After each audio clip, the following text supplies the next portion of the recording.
This is CGTN, China Global Television Network.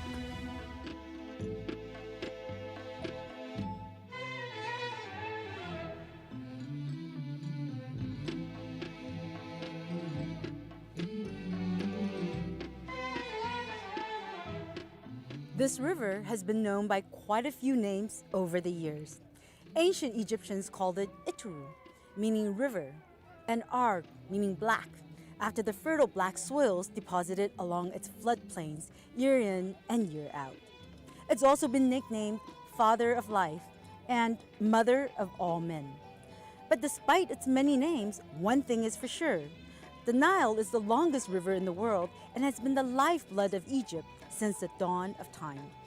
The diversity of life and civilizations that have lived along its great banks for thousands of years have made Egypt home to some of the richest history in the world. This week, we take a journey through the ancient history of Egypt and also meet some modern Egyptians who call the banks of this magnificent river their home. I am Liu Feifei. Welcome to Talk Africa.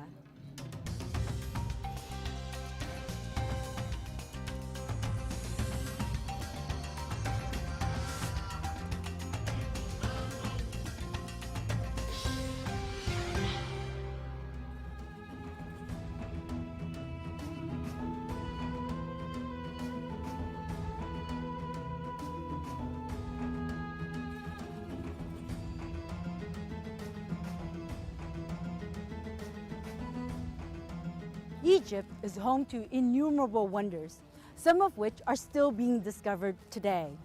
We begin our journey of exploration here in Upper Egypt to find out more about this amazing country. We're actually in the city of Luxor, which is home to the Valley of the Kings and also the great temples of Luxor and Karnak. And to tell us more about all of this is a noted Egyptologist and also publisher of the Luxor Times, Mr. Mina Malad. Hi Mina, how are Hi, you? I'm It's fine. very Good nice morning. to meet you. Nice to meet you too. Now, you're the first Egyptologist that I've gotten to meet in my life, so tell me, what is an Egyptologist? Well, you have to study Egyptology at university for 4 years at least. And Egyptology is the study of ancient Egypt, history, art, culture, language, religion. So what you're saying is someone could be actually an archaeologist, an architect, a historian, or even an art historian. Which area of study did you pursue? The history of ancient Egypt. Now, most little boys, when they grow up, I assume want to be like a policeman, a fireman, even a doctor. What was it that drew you to the study of ancient Egypt history? I actually started here in Luxor, a few steps from here. I was 5 and I was here on holiday with my father when the Sphinx Avenue was still covered, and there was a small wooden gate, and between the beams of the wooden gate I was able to see Luxor temple lit at night, and it looks magnificent then, and that's when I got hooked on ancient Egyptian history. Egypt is known as the cradle of civilization. Ancient Egyptian history goes back so many thousands of years. Can you condense that into some highlights for the average person to understand? Well, the history of ancient Egypt started with the settlement of people around the Nile Valley, because then it was easier to have a settlement, not just trying to move from one place to another for hunting or looking for food. So the Nile actually gave life to Egypt and to the Egyptians. And from there, they started developing the civilization. They developed the language, and that was important in any civilization. How many years ago are we talking about? This is like about 4 or 5,000 years ago. It started about 5,500 BC. So over 7,500 years ago. But Egypt at the time, it wasn't still a state. It became a state 3,500 BC, so over 5,000 years ago, when the king at the time called Narmer or Mina united Lower and Upper Egypt into one country and one kingdom. And that started then the dynastic Egypt. This is fantastic, and here we are, so what a great opportunity to explore the Luxor temple with you. Exactly, we are here today at Luxor temple, so it's a good chance to show you the temple. So let's go inside. Let's go, I'm very excited. Yeah, so that's the temple facade, and here we are at the main entrance of Luxor temple, and you can see the facade with the 6 statues, 2 seated and 4 standing statues of Ramses II. Till 3 years ago, it was only 3 statues. You see this one here, it was re-erected in April 2000, and then this one in April 2018 and April 2019 this year. So it's ancient Luxor temple, but in fact it's quite new. Yeah, the restoration process doesn't stop all the time because you have to keep the monuments in shape to preserve them for the next generations. We're walking into the main entrance of Luxor. Yeah, Luxor Temple, it's always been the main entrance. When you get onto the second two colossal statues here, showing the king seated, before we go through the first pylon. A pylon, tell us what exactly is a pylon? A pylon is the structure around the gates from both ends, and you go through it and then you get the open courtyard. And these structures here, they would have been here for thousands of years. So we're really stepping into history now. Exactly, about 3,400 years. Wow.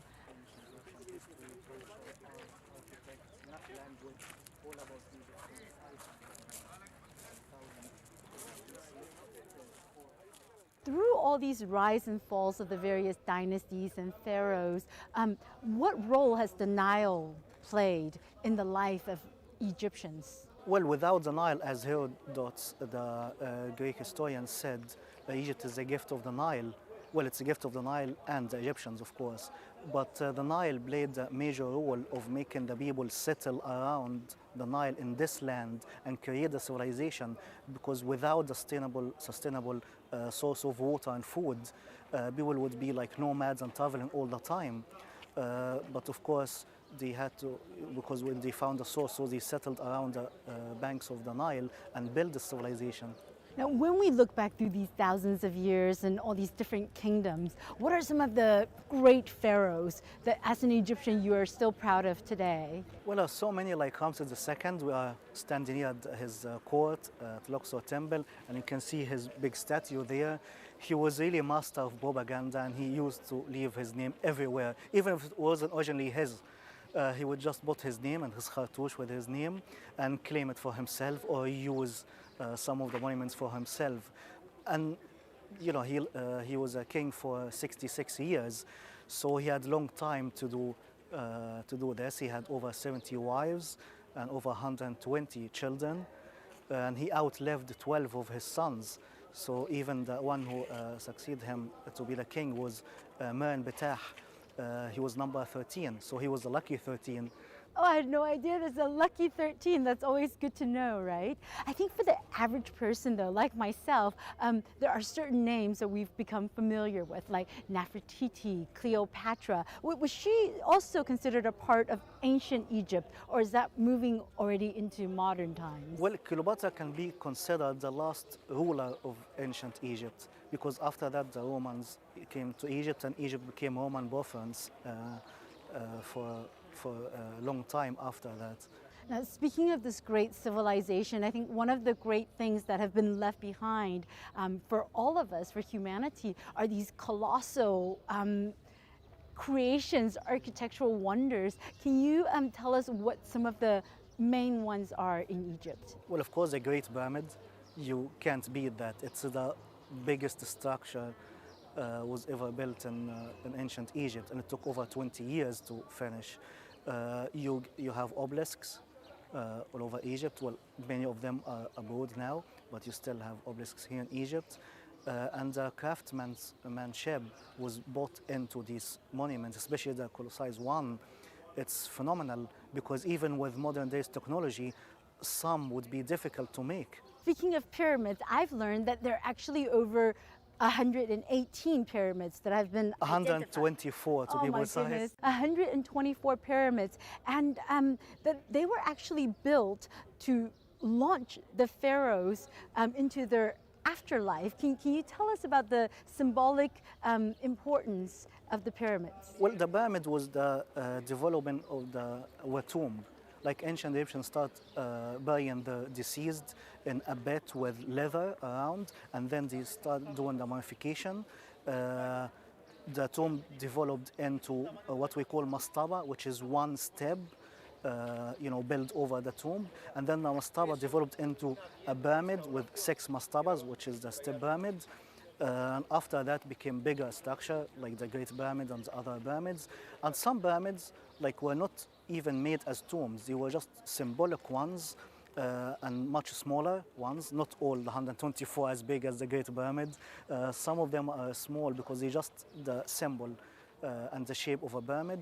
They didn't have burial chambers for the king in it. Let me take it back one step. We are here in the city of Luxor, which has, of course, great historical significance, and you have a lot of these colossal monuments. Tell us about what you have in Luxor. Where to start? We have, of course, Luxor Temple where we're standing now. We have Karnak Temple Complex, consists of 14 temples, and it's considered the second largest religious structure building in the world with a roof. Of course, we have the Valley of the Kings and Valley of the Queens. We have funerary temples on West Bank, because West Bank considered to be like City of the Dead, so the deceased would be there, would be buried there, and would be temples to actually make offerings for the deceased and for the gods, their sanctuaries. And we have also the nobles' tombs, more than 400 of them. Of course, Luxor is the ancient city of Thebes, which was the ancient capital. Why do you think the pharaohs of yesteryears picked this particular place to put their capital? Well, as I said, when the Hyksos invaded Egypt, so the kings of Egypt at the time, the Egyptians, they had to move from the north to retreat till the nearest place where they can start trying to prepare for the war to regain the land back. And that was the start from it. That was here in Thebes. Thebes is the Greek name. It's used to be called Wasit. That's an ancient Egyptian name for it. So that's where they were based, and that's where they started fighting the occupation. So when they came, they started building the Luxor temple, which is different from all other temples, right? Because the Luxor temple is actually, instead of being dedicated to the cult gods or dead pharaohs, it's dedicated to the rejuvenation of kingship. Tell us about that. Well, a Luxor temple, it was the bigger part of it was built by Amenhotep III, and because he wanted to establish himself as the ruler of Egypt at the time, and the pharaoh, since he wasn't born from a royal wife and he wasn't married to a royal princess, so he built a temple and to tell the story that he was born from God Amun-Ra himself, straight from the God. That's why, and also the other reason, to please Amun-Ra priests at that time and get him on his side. So he built that temple, and also it's dedicated to the triad of Luxor, which is Amun-Ra, his wife Mut, and their son Khonsu. In modern society today, we are surrounded by artificial intelligence, big data, self-driving cars and airplanes, and even genetic engineering. How do you think all of this ancient Egyptology still relates to modern day life? Well, many of the Egyptian knowledge passed on through the years to the Greeks, and then they passed it on to the Romans, and then to all over Europe, and from Europe to North America. In mathematics and architect, as you may know, like the invention of a column that was invented in Old Kingdom by Imhotep, the famous architect who built the step pyramid. Before that, no one knew what a column was. He invented that. Also in mathematics and everything, the shape of a pyramid itself and its significance in mathematical side, all coming from ancient Egypt. And besides that, I understand that these carvings on the structures are also being brought back to life by technology. Yeah, like when you look at the hieroglyphic, it's mainly like symbols used, maybe shapes of the sun or animals or whatever, and we use now the emojis. So it's more or less, after all that development of civilization, went back to using symbols. And the great thing about your thousands of years of history is that it doesn't seem to stop giving. Even today, there are new archaeological discoveries being made, right? Back a few months ago, there was old mummies being newly rediscovered. Yeah, there were here in Luxor on the West Bank, there were 30 wooden coffins discovered in an excellent shape with the mummies intact inside. They dated back to 26th dynasty, so it's about 3,000 years old. And every day we get new discoveries all over Egypt, not just in Luxor, new tombs, new even pyramids. You would think, how can you miss a pyramid and you discover one? But sometimes you discover remains of a pyramid. Sometimes people would use the blocks in ancient times, but you still get the remains of a pyramid. This is so fantastic, and it's been great talking to you. It's been one of my childhood dreams come true to be here in Luxor. So thank you very much, Thank you very Mina. much. We're off now to the Karnak temples, where I believe there's the greatest open air museum in the world. You will be amazed. Thank you so much. You're welcome.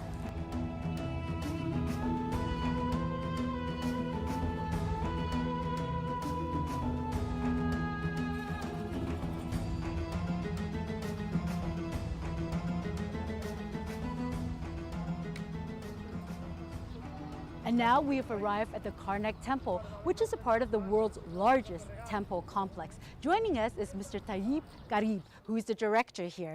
Talib, thank you so much for joining us. Thank you so much. So when we left Luxor, we were leaving an avenue of the Sphinxes. And as we go in here, I see also you have an avenue of the Sphinxes, but they have a different head. Tell me, what is the significance of this? So actually the ancient Egyptians, they used to make this kind of Sphinx Avenue in front of the gates and the entrance of their temples. Why they did this kind of Sphinx Avenue here? Actually, the symbol of this statue, it's the god, the symbol of the god Amun. They wanted to gather the different power in the nature in just one part, in one unit. Here we can see the lion body and the ram head, and this is the representation of the god Amun-Ra. The god Amun-Ra, he was the universal god, and they represented the god Amun-Ra here in two rows to protect the visitors for the temple. Why they represented the god Amun-Ra in this shape? Actually, the lion of the body, it was the symbol of the power, and the ram head, it was the symbol of the fertility. So they wanted to represent the glory of the god, the perfect god in this shape. The word Karnak itself has a deep meaning, right? As I understand it, it means fortified village. Tell us more about this fortified village. What is this Karnak temple complex composed of? Actually, Karnak temples, we think that they choose this place, which was an island surrounded by water, to do this temple, which was a very simple temple or a very simple shrine at the beginning. And generation after generation, they did a lot of temples, a lot of statues, a lot of shrines, more than 2,000 years. They established all of these amazing buildings, dedication for different kinds of gods and goddesses, queen and kings, all of this in one area, more than 100 hectares. We are talking about more than 14 temples for the gods and goddesses inside Karnak temples. This is also known as the greatest open air museum in the world. What are some of the key features here that if a visitor comes, they should definitely check out? That's right. When we are talking about the greatest open air museum, so we are talking about Luxor, because we have a small open air museum here in Karnak temples. This is just some shrines and blocks which we found, all of them as filling inside some different places and buildings inside, and this belongs to the Egyptian civilization, and we reconstructed all of these buildings again in the open air museum. But Luxor in general now, it's the open air museum. Why? Because it's a part of the history of the Egyptian history, which lived on this land since more than 7,000 years. The first gate, this is the biggest and greatest gate in the Egyptian civilization, and despite it's unfinished. And we can see from here the statue of the god of the King Ramses, one of the most important kings in the Egyptian civilization.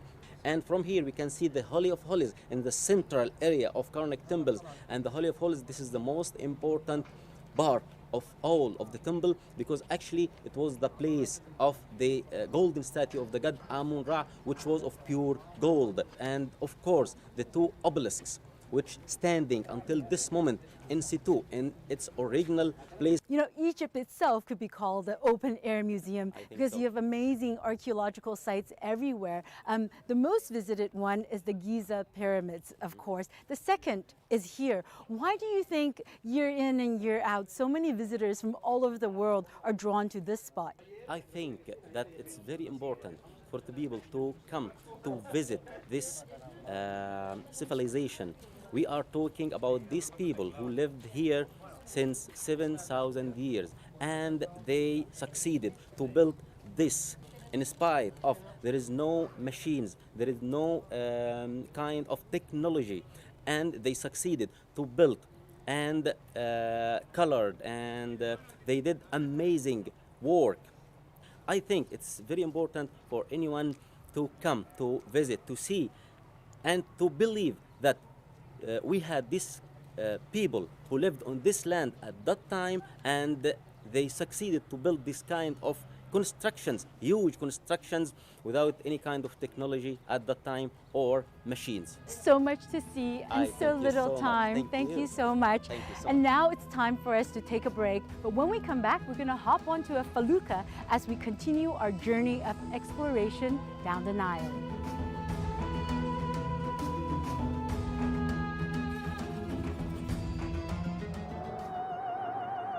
Life moves pretty fast. Ideas move at the speed of sound. Technology moves at the speed of light. If you don't filter out the noise, you might miss the details. We pay attention to the details because they matter, showing you a different perspective. See the difference.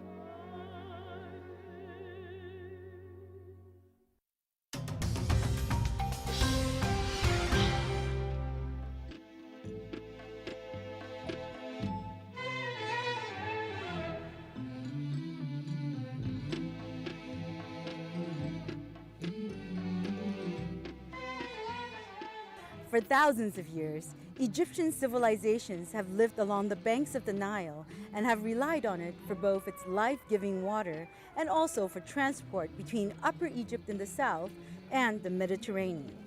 We leave Luxor now and travel northwards on the River Nile to Egypt's present-day capital, Cairo. Hello. Hello. How are you? I'm good. Thank you. Thank you.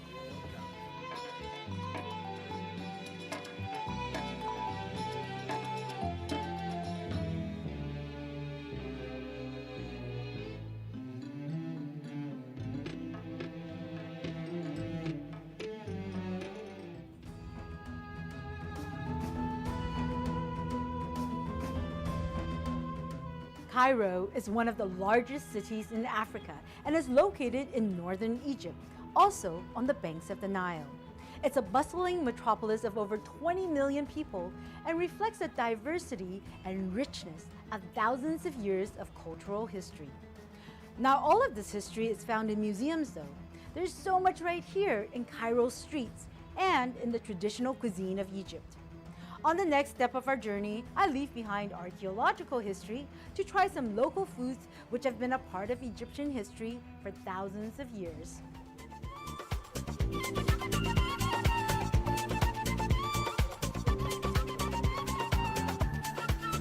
Egyptian cuisine is legendary and there are so many dishes to choose from. But I've been told there are several local delicacies that I must try. And what better place to do that than at a popular local restaurant? Come on.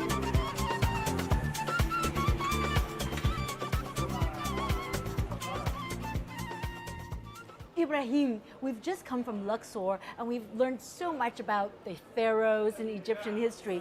Are there any foods that are passed down directly from the time of the pharaohs? اللحم المشوي. Grilled meat. This is the one kind of food from the time of the pharaohs that people still cook to this day. It has developed over time though. It used to be cooked using wooden sticks, but now we use metal skewers and then grill it. Also, whole sheep grilled over an open fire came from the pharaoh's time. But now we cut the meat into small pieces and put it on skewers, then grill it over charcoal. كله بنقطعها صغير ونحطها في قلب السيخ ونحطها على الفحم. And so almost everywhere you go, for example, if you say dumplings or wonton noodle soup or Peking duck, you think about China and Chinese culture. I'm just wondering what kind of Egyptian food, Egyptian dishes symbolizes Egypt? One of the first things that comes to mind is fulyu tamea. When you hear fulyu tamea, then you know it's Egypt right away. Also koshari and molokhia. These are the foods that Egyptian people love.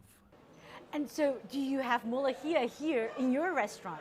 بنقدم ملوخية وأحلى ملوخية. We serve molokhia here, and it is the best molokhia. Other popular foods in Egypt are kebab and kofta.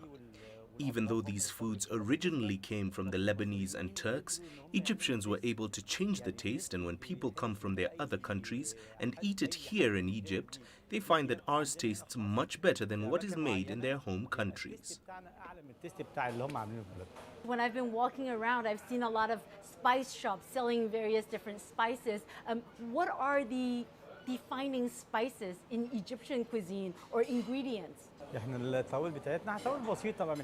Our spices are simple and not complicated, and this is what makes us unique.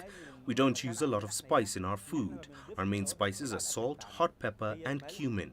We also use vinegar in our salads and to make Egyptian whiskey. Egyptian whiskey is like a dipping sauce that's served in a small glass along with a meal. It's something unique to Egypt, and it helps give you more of an appetite before you eat. How did you get inspired to open a restaurant? والله أنا هي العملية مش عملية جد هي جت من It started when I was quite young. I was only 10 years old. Now, I've been in this field for 40 years making kebab, kofta, and other grilled foods. We're always improving and opening new restaurants, but the most important thing is the quality of our food and the people who cook it. They are the ones who give quality and great taste to the food, and people come back to order from us many times because we offer something unique. بنقدم حاجة مميزة. Well, Ibrahim, all this talk about food has made me very hungry. Do you suppose you can show me how to make some of these dishes? And more importantly, let me try some of these dishes. Yes, وأنا حابب كمان إن أنا أوريك المكان اللي إحنا Yes, my brother Chef Fahmi can show you the kitchen where we prepare and cook everything. Please come with me. اتفضلي. Thank Yes, you. yes. Thank you. Thank you.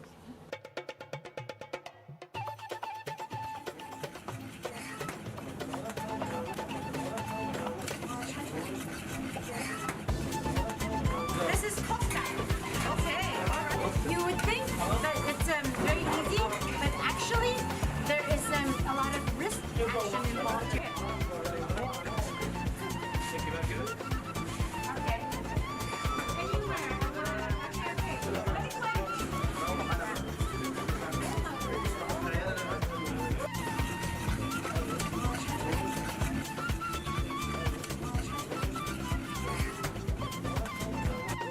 Smells good.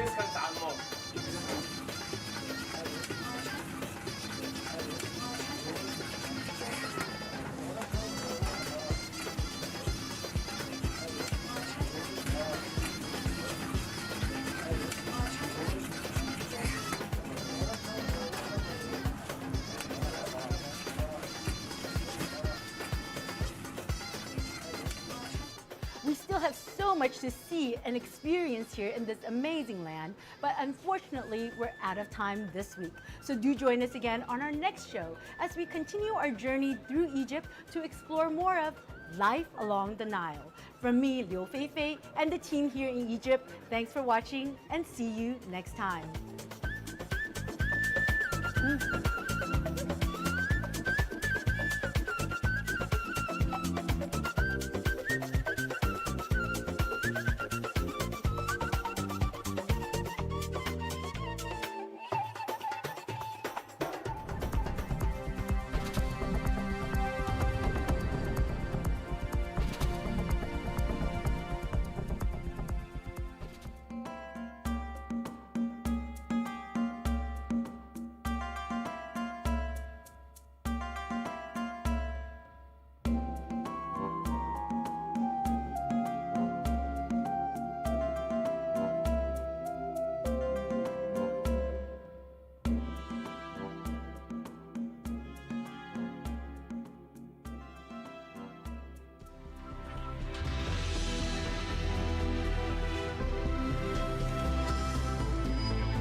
This is CGTN, China Global Television Network.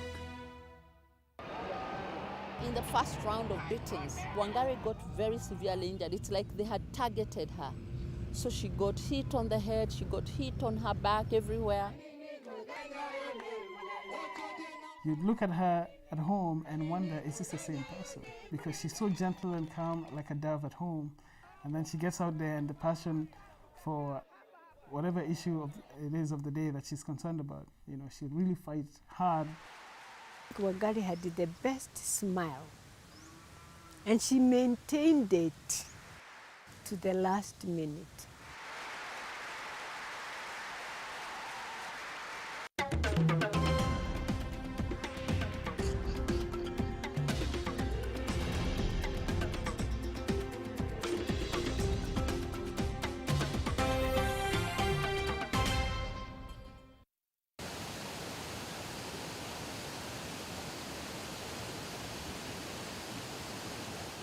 Just bring them here, they see nature. Yeah, this is nature, and you see natural things. Yeah.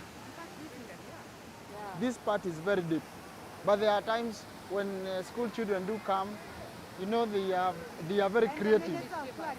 You know, even Prince Edward from England came here, and we took photos with him here. Do you enjoy the forest?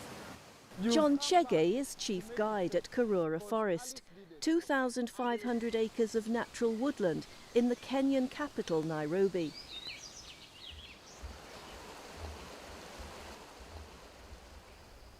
He was born and raised just a couple of kilometres away, in an informal settlement on the forest's borders. Yet it's only in the past few years that he's learned to love and appreciate the tranquil beauty on his doorstep.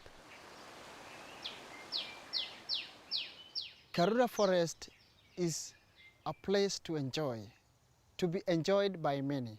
People can jog, people can walk, people can go and visit the caves. They can also go and see the 15-feet waterfall. And it's all thanks to Wangari Maathai.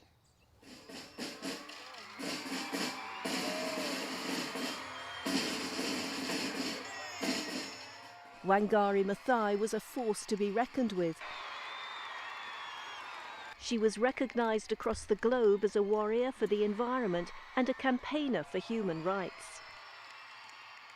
Environment, democracy and peace together. Widely known just by her first name, Wangari, she was responsible for planting more than 30 million trees across Africa in her lifetime.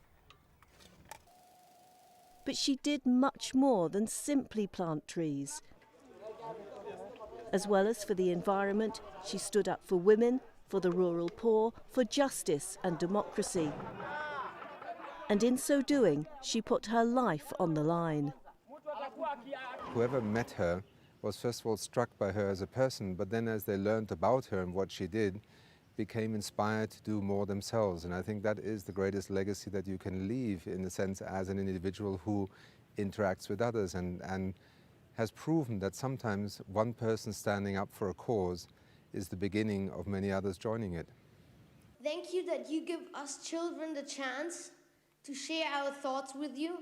It's not in Germany, schoolboy Felix Finkbeiner heard about Wangari in 2007 and started Plant for the Planet, a movement that now has children across the world following her example.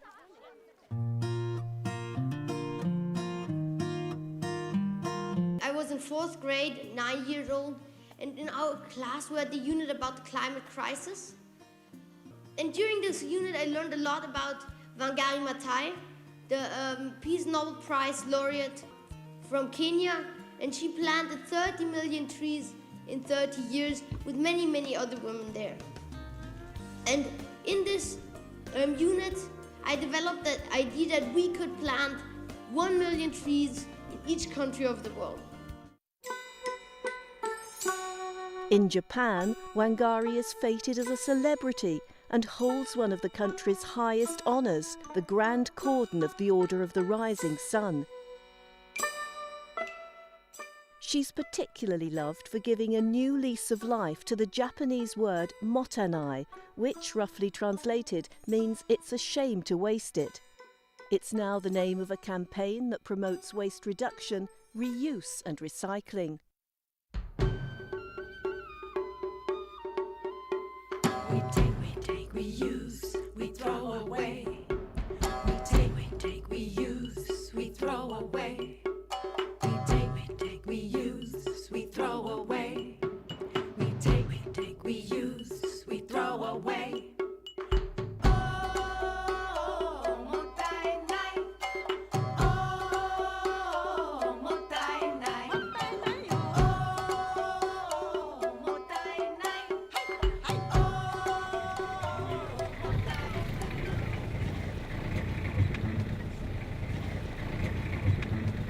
Back in Kenya, Wangari's vision also continues, thanks to committed young environmentalists like these. That people need to be taught how they can live or coexist together with trees. They're the first to be awarded PhD scholarships from the Wangari Maathai Institute for Peace and Environmental Studies. It's a beautiful forest.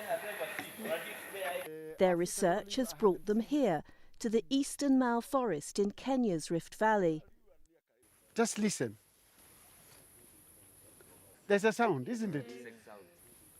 Professor Wangari Maathai used to call this a living forest and the other one a dead forest. And the reason being that here you are dealing with so many living organisms.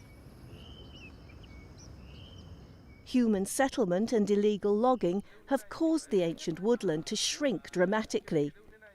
It was an issue close to Wangari's heart. What we are doing is carrying on the legacy that she began. Here is our own small step towards achieving that dream, towards realizing and protecting the environment, and maybe in our own small way become a small Wangari Maathai. Professor Wangari Maathai inspired me with her determination, with her focus and love for nature. She really demonstrated that women can also climb high in the academic ladder. Work on a purpose-built home for the Institute is soon to start on this 50-acre plot donated by Nairobi University. The design of the building and landscape will encompass everything Wangari stood for. We hope to reduce our carbon footprint as low as possible. In addition to that, there is a place we are calling the democratic space. And that democratic space is a place where anybody can come and say and discuss and create discourse with students on any issue in a manner that reminds us of the work of Wangari Maathai, because she really never kept quiet. Whenever something went wrong, she was there announcing it in the strongest terms and being able to smile about it. That's what I remember Wangari for. Wangari's own roots were in Kenya's Central Highlands. Her childhood home was a farmstead on the foothills of Mount Kenya. We are 6. We are 3 brothers and 3 sisters. And she's the 3rd. We lived a normal Kikuyu lifestyle. That is looking after sheep and goats. One thing I remember about her is that she was very hardworking. If you were sent to fetch water or fetch firewood, she would come back quickly. At a Catholic boarding school not far from her home, Wangari met her lifelong friend, Miriam Chege. She seemed to understand the subjects better than anybody else. And the most difficult subjects like biology, like maths and algebra, she was very, very good. And she would help us, me included. In 1960, Wangari and Miriam were chosen to be part of Airlift Africa, a scheme launched by Kenyan politician Tom Mboya and funded by the then US President John F. Kennedy to enable bright young Kenyans to study in America. The original airlifts for that group of students was about much more than just an education. For most of them, they had never left the country. Someone like Wangari Maathai had never left her village.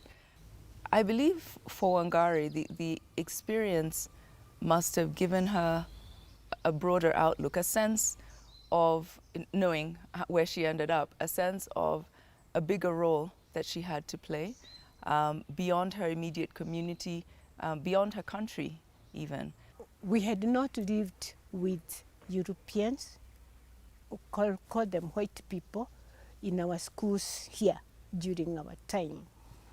So it was quite an experience, and we dealt with many, many questions, like, do you live on trees? But we learned to be patient and to answer those questions, because in the process we considered ourselves ambassadors. My life changed, my experience changed, my thinking changed. When I left, I was a very different person. I had gone through the experience of the civil rights movement, which was led by Martin Luther King. And that experience really gave me my perception and my understanding and my challenge for human rights issues. During Wangari's time in America, Kenya gained independence from Britain, and she returned in 1966 to a self-governing nation. Within a few years, she was married to Wangari Maathai, who'd also been a student in America, and they soon had 3 children. By now, Wangari was studying and teaching at the University of Nairobi. Her closest friend there was Professor Vertestein Mbaya. We were coming from different directions in the corridor, and she greeted me. She wanted to know, who are you? Because apparently I'm the first female she had seen in those corridors. And I introduced myself, and we shared, as we did for many years thereafter, a joke, and we became good friends. As a person who was born in the United States, of course I had a different socialization, I would call it, in terms of culture. And she also had a socialization that I felt was interesting. In 1971, Wangari became the first woman from East or Central Africa to gain a PhD. And 5 years later, the first to chair a department at the university.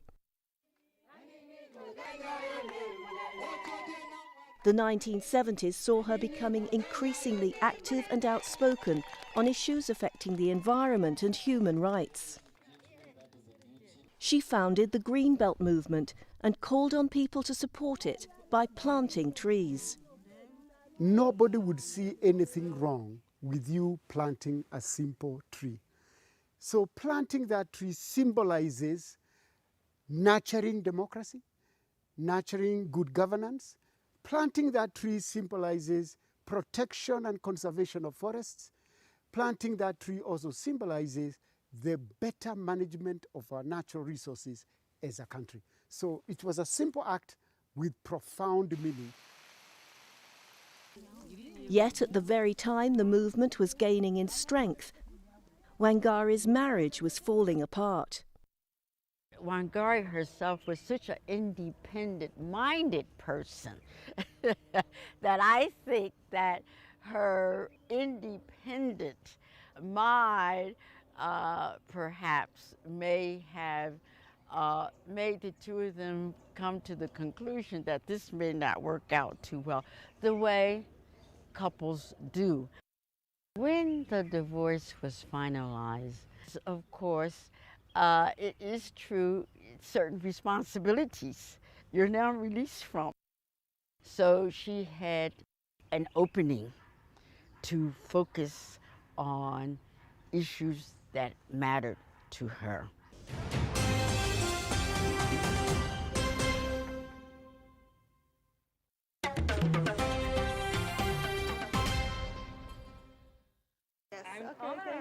Overseas, Wangari's activism won praise.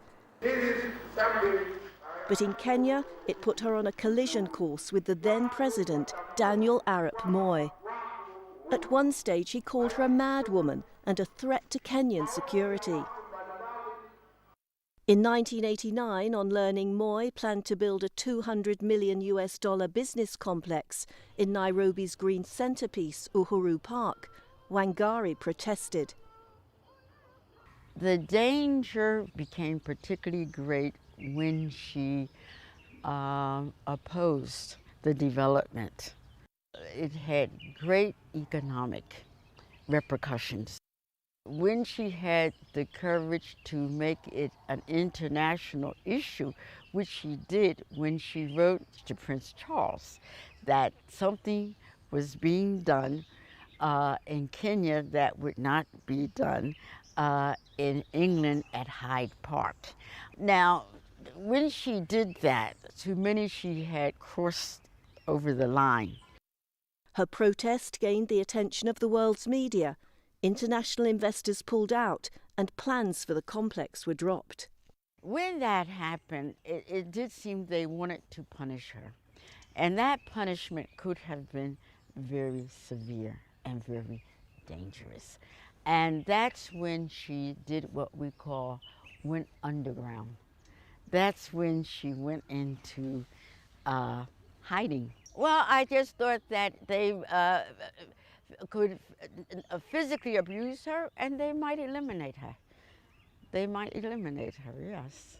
I thought that.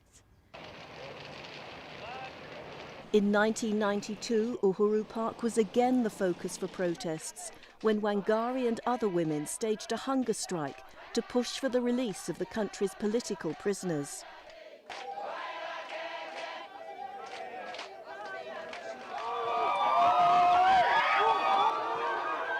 Police came in and they tore down the tent and they started beating us. They didn't care whether you are an old woman of 80 years, whether you are Professor Wangari Maathai. The severity of the beating of the batons, the tear gas for us to go out was something I never expected a government to do on its people. In the process of the first round of beatings, Wangari got very severely injured. It's like they had targeted her. So she got hit on the head, she got hit on her back, everywhere. Uhuru Park, that was the big one. She had fought other battles before that, but that was the big one that really brought her out to the limelight. I think at that time I was a little young and I never really understood what the repercussions could have been, because she stepped out so boldly and was raising her voice really loud at a time when Kenya was really sunken into a dictatorial government. And I think it was partly my naivety that kept me thinking that, oh, you know, it wasn't a big deal, it wasn't too bad, everything was going to be all right. And then later on, as I realized the dangers that were involved, I think my faith helped me a lot. In 1998, Karura Forest came under threat when President Moi was discovered to be giving parts of it away to his political allies for development. Wangari challenged him once more.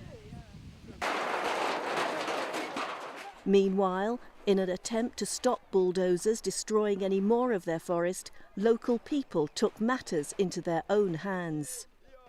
This probably shows how angry people can get when they realize that neither the government nor the Minister for Environment is really doing enough to protect the few remaining forests from very greedy and selfish grabbers who are subdividing the forest and developing it into private houses. Sometimes when we would sit at home and watch TV and watch the news and see her fighting for the forest and see her in her full gear and as an, pushing for some cause and as an activist, you'd look at her at home and wonder, is this the same person? Because she's so gentle and calm, like a dove at home, and then she gets out there and the passion for whatever issue it is of the day that she's concerned about, you know, she'd really fight hard.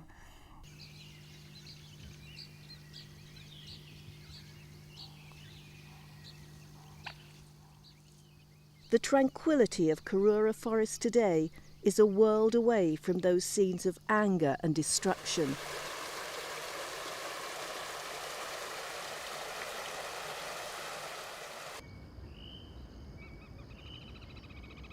This area, we call it Wangari Maathai Corner, because this is where she made her first protest in Karura Forest to stop the grabbers from constructing houses in this forest.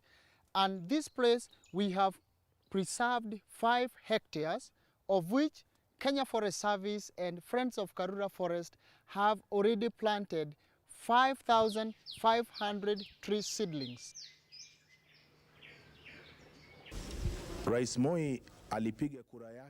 In elections in Kenya in December 2002, Daniel Arap Moi was defeated and Wangari was elected to Parliament as part of a new coalition government. Then, 2 years later, the Norwegian Nobel Committee has decided to award the Nobel Peace Prize for 2004 to Wangari Maathai for her contribution to sustainable development, democracy and peace.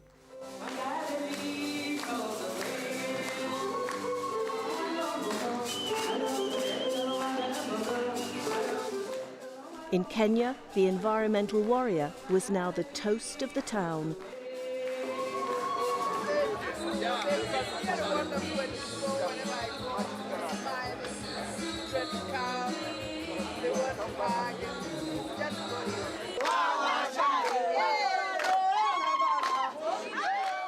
And the celebrations continued all the way to Norway.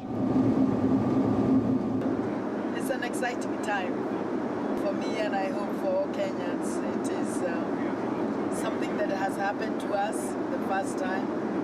It is such a wonderful honor that has been given to us. So we have every reason to stay smiling and be happy and live up to it.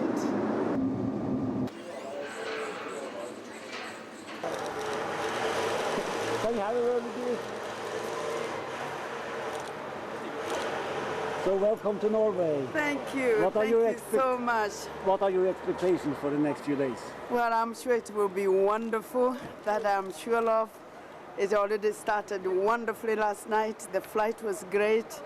So I'm really looking forward. I know it's going to be an extraordinary experience.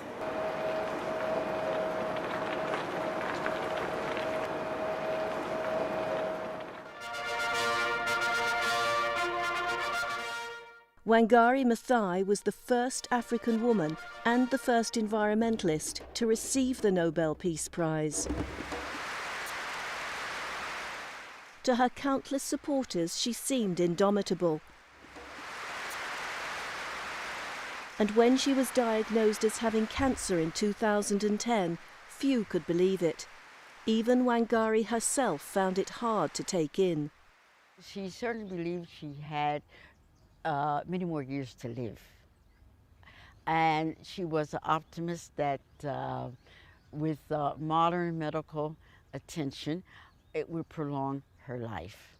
And consequently, she was not thinking that she was in any danger of death anytime soon. I didn't know she was sick, and I didn't know she was that sick. I had heard that she had been in hospital in the US, but because I was seeing her and she was actively engaged in that meeting, I didn't realize how sick she was, because that was like almost 3 months before she passed away. But at that time, in all her sickness, she was telling that group, whatever you need me to do, just let me, use me. Whatever you need me to do, let me know. This photograph was taken 3 weeks before she died. And you can see her smile. Because I think Wangari had the best smile. And she maintained it to the last minute.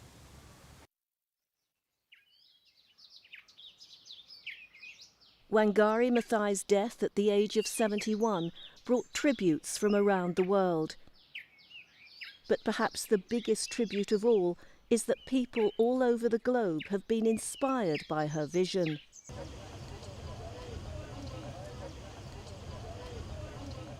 Single-handedly, Wangari saved this Uhuru Park. Single-handedly. She understood the issues, she understood the environmental impact, she understood the impact for ordinary Kenyans who use this park long before any of us did. And single-handedly, she fought the state.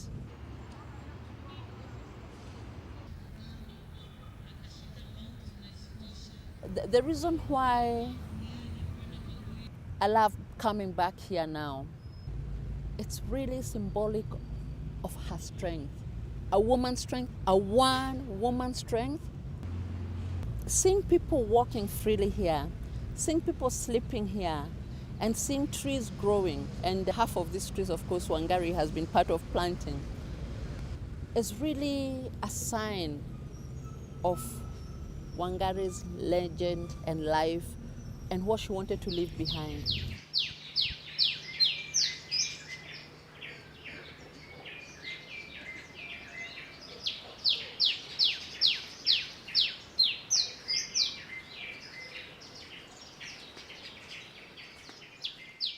After Wangari rescued Karura Forest from developers, local people got together to make it pristine and safe. I love Karura Forest because it's only 2 minutes away from the city, and nowhere else in the world you find a place like this where you get butterflies, everything, all the nature of the waterfalls and stuff within the city. It's 100% kudos to Wangari Maathai. I wish she lived to see this. It's my first time in Karura Forest.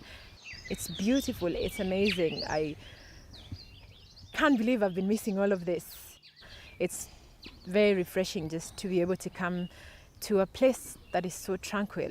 I don't think there's anybody that we can thank more than Wangari Maathai. She's done a tremendous job. Thanks. Welcome. Most of the jobs in the forest have gone to people living in nearby informal settlements, many of whom hadn't been able to find work for years. Local communities are encouraged to set up income-generating projects such as beekeeping, and education programs for schools, team-building activities and community events are a regular feature. 1, 2, 3, go. Today we have a Karura forest that is not only, in a sense, still there as a forest, it is also now a place where people are returning to. It has been fenced, it is part of a community forestry managed system together with the Kenyan Forest Service that ensures that this place becomes one of the lungs of the city, one of the public spaces for people to go to enjoy and to learn about nature, and above all for young people to also have access to nature. And I think Karura Forest may be the living green legacy of Wangari that will live alongside the many others, including the Wangari Maathai Institute. And I think it is a tribute to the people of Kenya, and particularly those who stepped alongside her to make this forest a legacy for generations to come in this city. The late Professor Wangari Maathai is the one who fought for this forest, and if it was not her effort, we could not be enjoying the fresh air we are enjoying this day.